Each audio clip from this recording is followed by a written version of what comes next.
Hey friends, what do you think about this? So your child just wants to play all day and you're thinking, am I doing enough? Should I be worried? But I just want to let you know, I want you to take a breath, and I've definitely been there. And today I want to show you why play is not a distraction from learning. It's the foundation of it. And play looks different from a toddler to an 8-year-old to a teen, but it is still all a form of learning. Whether you're new to interest-led homeschooling or you feel stuck in doubt, this video will help you reframe play as one of the most powerful tools in your child's development. And if you're still not sure how to support it all practically, that's what my one-on-one coaching is for, but I'll tell you more about that at the end of the video, but let's jump right into it. The world tells us that learning happens with worksheets and textbooks, but kids are wired to learn through doing, through testing, through imagining, through play. So let me give you some real examples of what that looks like. All right, the first example that I have is building with Lego. I think pretty much every parent in America knows all about it. But building with Lego, what does that look like? To us, it just looks like random towers and mini cities.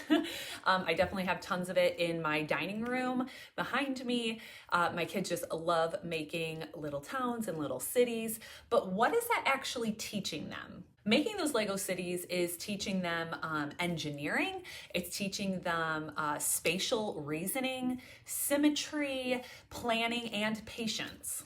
If you also have younger kids, I'm sure you know all about like pretend restaurant, or they're playing with their kitchen. And what does that look like to us as the parent? That just looks like a mess and a bunch of silliness. But what are our kids learning from playing kitchen? They're learning sequencing, communication, they're using math if you are actually doing measuring and maybe pricing out goods that they're selling in their kitchen. They are problem solving and they're role playing. Maybe you have kids that do like dinosaur battles, or they like to play with their dollhouse and do like some dramas like that. And what does that look like to us as a parent? It looks like drama. It looks like chaos, typically. Like, I mean, it can get really wild, am I right? But what is that teaching? What is our kids learning from that? They're learning storytelling, they're learning social roles, they're learning cause and effect, and they're also learning how to get their emotions out, so expression. The last example I have for you is climbing trees, building forts, and even water play. So for us as parents, what does that look like? It looks like dirt and it looks like noise, right?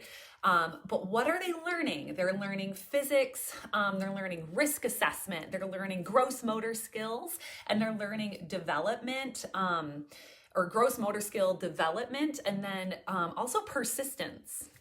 So when you see just play, I want you to remember it's never just play. It's how your child's brain practices being human, right? So we're going to talk for a minute how play evolves with age. So another concern I hear all the time is, but what if my kids are older? Shouldn't that stage of play be in the past? And the answer is no.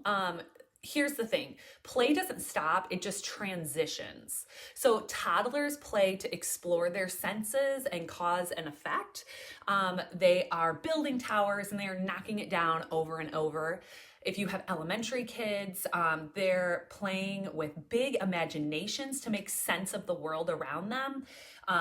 My kids play school, they play dress up, they play explorers, whatever they've seen on TV, they're making sense of it and they're acting it out.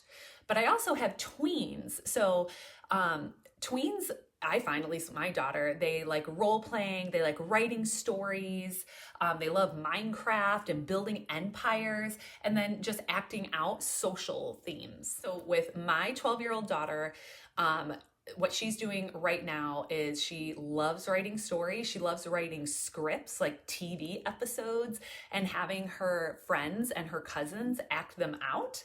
And I just think it's so fun and creative. Now with your teens still play, but through passion projects. So thinking about if you have a child that wants to build their own computer, start their own YouTube channel, maybe they're writing a story or a novel, or they're training for a sport. So your teen may not be, playing dress up, but whatever they're passionate about, whatever their interests are, that is a form of play for them. So at every age, play is how kids take the lead in their own learning. When we honor that, we raise competent, curious learners who own their education. So I want to put a spotlight on research for a second. If you're wondering whether this is just gentle parenting, there's actually research that backs this up. So Dr. Peter Gray in the American Journal of Play found that a decline in free play is linked to increased anxiety and depression in kids. So play is more than just having fun. It's how kids build resilience, competence, and well-being. And a quote from Peter Gray is, "Play is nature's way of ensuring that young mammals acquire the skills they need to survive and thrive." Now, if you've been around Everlearn Academy, you know that I love my reflection questions for you to help you think deeper about the topics that we are talking about. So I have some reflection questions for you. Get out a paper pencil if you want, pause the video, whatever, after each question, and just really, let's think about this. So here are the questions for you. When I see my child playing, do I instinctively view it as valuable or as extra? What kind of play lit me up as a kid? What did I learn from it? Am I expecting my child to be productive, or am I letting them be in process? What would it look like to support their play instead of managing it or limiting it?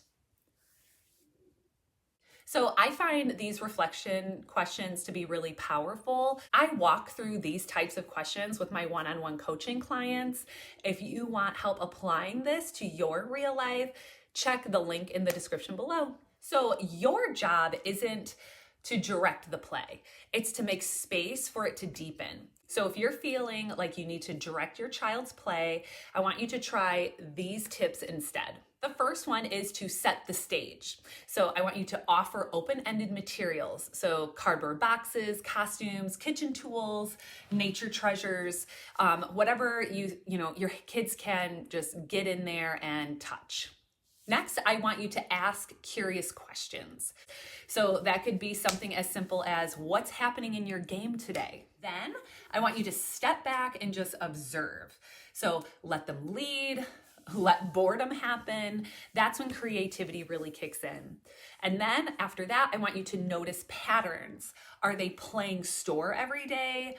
Have they become really involved in a certain type of project? When we step back and create trust, children's play becomes the soil where interest can really grow and real learning can take root. So to wrap this video up, you guys, if your child wants to play all day, they're not behind, they're building social skills, creativity, confidence, resilience, and this is exactly what our kids need in real life. As homeschooling parents, it can be hard to unlearn the school mindset.